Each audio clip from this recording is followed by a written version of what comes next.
I was recently asked by someone offline about if I have a good job, why do I keep thinking about doing something else? And so I wanted to bring that conversation here with you because there are three specific reasons why, if you keep asking yourself this question, why am I thinking about doing something else when I have a good career, when I'm making good money, when things are seemingly going good?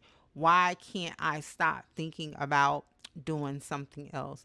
And the first reason that I will say is that we are just in the day and age of information, right? There's more information about what you can do in the wide world of work. There are more conversations about the multitude of career choices and career paths that you can take. And so, just with that sheer abundance of information, it leaves you from what we call becoming, it guides you down the process of becoming a well-informed career seeker. So the more information you have, the more knowledge you have about what you can do in the wide world of work, using your degree or not using your degree, will leave you potentially desiring to do something else as you learn about these new career options and opportunities, especially if you are coming from a place where you aren't secure in your career choice. And this is what I mean. For many people, they did not grow up saying, I want to be XYZ. For many people, the truth is they had to make a choice when entering either into the workforce straight out of high school or going into college. Their decision, their choices were based off of what were the majors and degree programs available to them in their region, in person, or online.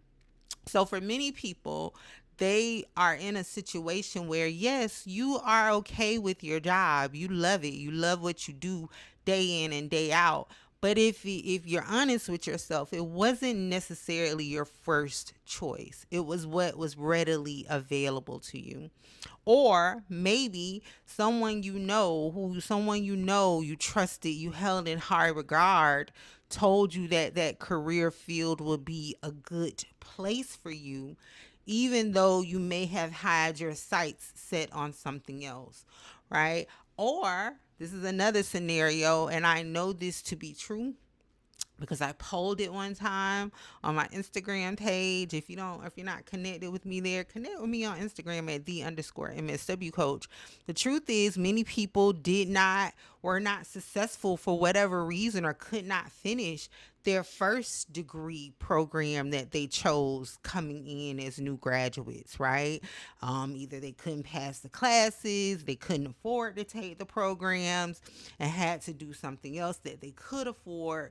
And so it could be a multitude of different reasons why you ended up settling in your career. So as you accumulate all of this knowledge about what do people do in the world to make money, and if you're not securely like connected to your decision, and what I mean by that is if you didn't grow up at 6 years old saying, I'm going to be a medical doctor, and every year you said the same thing, I'm going to be a medical doctor, I'm going to be a medical doctor, and then you go to med school, if that wasn't your story, then you're not necessarily securely like connected to what you are doing.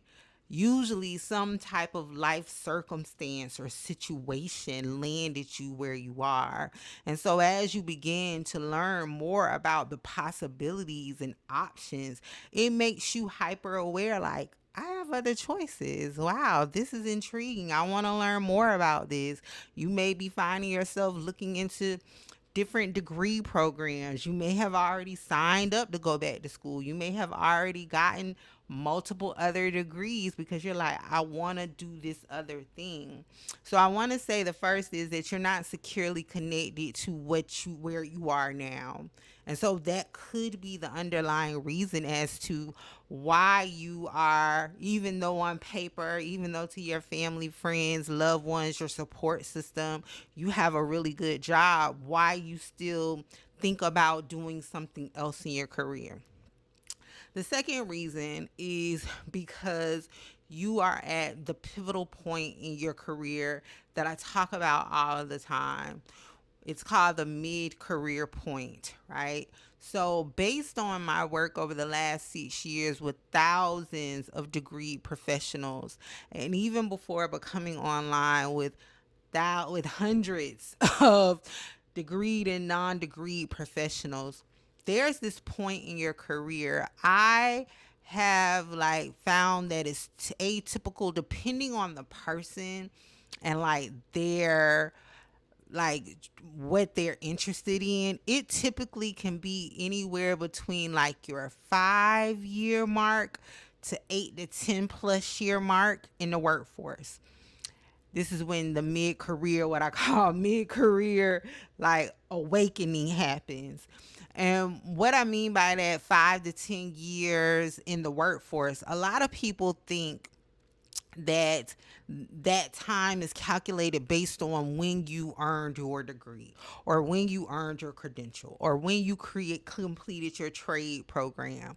But no, the clock starts ticking the moment you get your first job. So if in high school you worked at a cart pusher at Publix, your clock started ticking towards your mid career point, towards your career lifetime, right? So this includes all of the jobs that you had, paid and unpaid, in undergrad, that you had in high school when you worked your summer jobs as a lifeguard. If you calculate all of that, all of those years that you worked, including up until when you started working using your whatever you have now, your degree, your credential, whatever it is that you have, if you're somewhere between a 5 to 10 year plus mark, the mid career awakening is when you realize that what you chose no longer matches the person that you are. So with this mid career awakening, that's what I'm gonna call it. I guess that's another term I just created with you here in real time. But with the mid career awakening is where you realize like, ooh, what I picked no longer serves me. I no longer am interested in doing this thing, be it personally, be it professionally, be it physically, right? Um, be it emotionally, be it financially. Hey, it could look like before this salary was enough for me. I was balling out of control with this salary before. Now I have bigger dreams. I need bigger money, right? Professionally, it could be doing this level of work fulfilled me. However, where I am now, I would like to do something bigger. I would like to do something a little bit more impactful, right? Personally, it could be this work no longer aligns with my mission, vision, values, and goals. Before it didn't matter, but now I need something a little bit differently. And then when it comes to physically, it could be I no longer have the physical capacity to do that level of work. The example I always think about is like, as of lately, right, I see many hairstylists leaving from behind the chair, hairstylists and nail techs. They're leaving behind the chair or actively working on their exit plan because what they did in their 20s and their early 30s, they no longer can physically do it because it's taking a toll on their body, right? So even though they making money, hand over fist, they're like, I have to leave this work because I no longer can do it. That's an example of what I mean by physical. So it could be a mix of all of those things where you're just like, this work no longer matches where I am now. It no longer meets my needs. It no longer meets my goals. And even though on paper, I am living the dream, even though my colleagues love this work, they're like, you are foolish for wanting to do something else, right? And because this job is great, the benefits are great. We can make our own schedule. We can come and go as we want, but you still find yourself wanting to do something else. It could be due to that. The third reason why you are potentially like, my job is good on paper, but I want to do something else. And this gets a little deeper, right? And we all know I love a good strategy just like you do. I love a good, just give me the play. Right? Let's not get super deep. Let's not be talking about feelings. Let's not do all of the things. Let's talk about the tangible strategies and outcomes, right? But sometimes we have to get real with ourselves. The third reason could be simply because you feel like you are called to do more. You haven't identified what it is. You don't necessarily know what it looks like. You don't necessarily feel like a very ambitious person.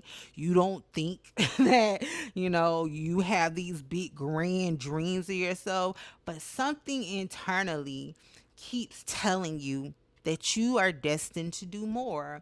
And in order to do more, you need to move from the place where you are.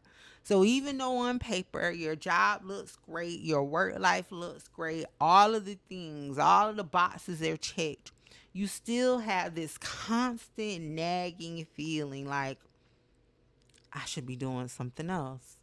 I should be doing something different, be it bigger or smaller, right? I recently shared on my Instagram page how C-suite workers, the corporate space, who have been working in corporate for years, are leaving. Some of them are leaving to become florists, right? So again, C-suite, multiple six figures they're making a year.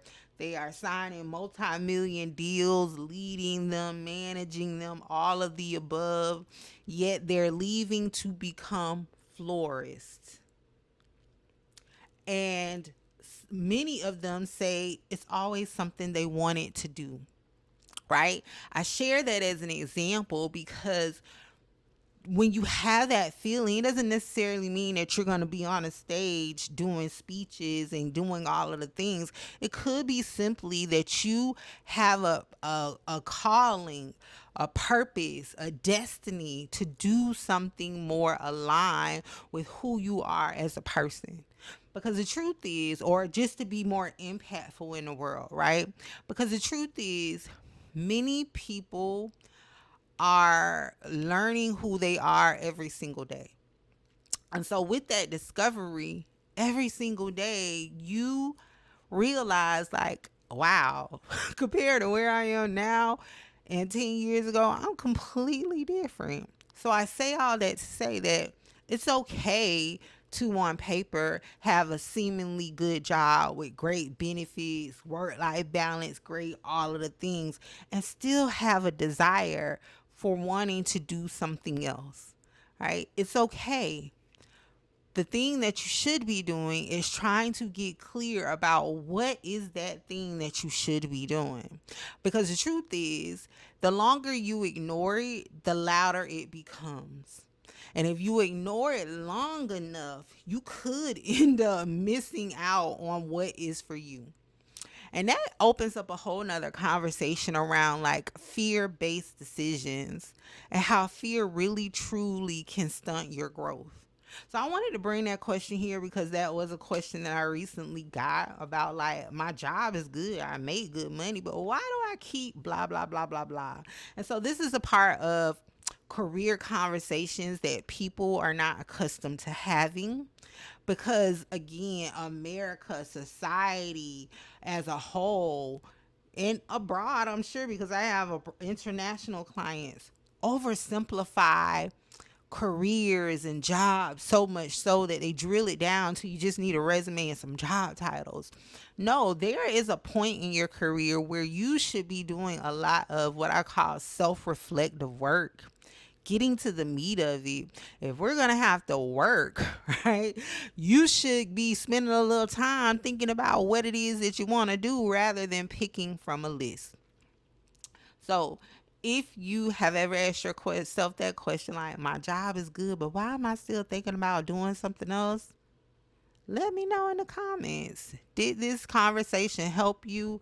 What questions do you have? Maybe that you're asking yourself and you're like, dang, I wish I could run this past someone who really like loves to talk about careers and jobs. Leave it in the comment section for me. Until then, I'll talk to you next time. Happy macro career planning. Bye.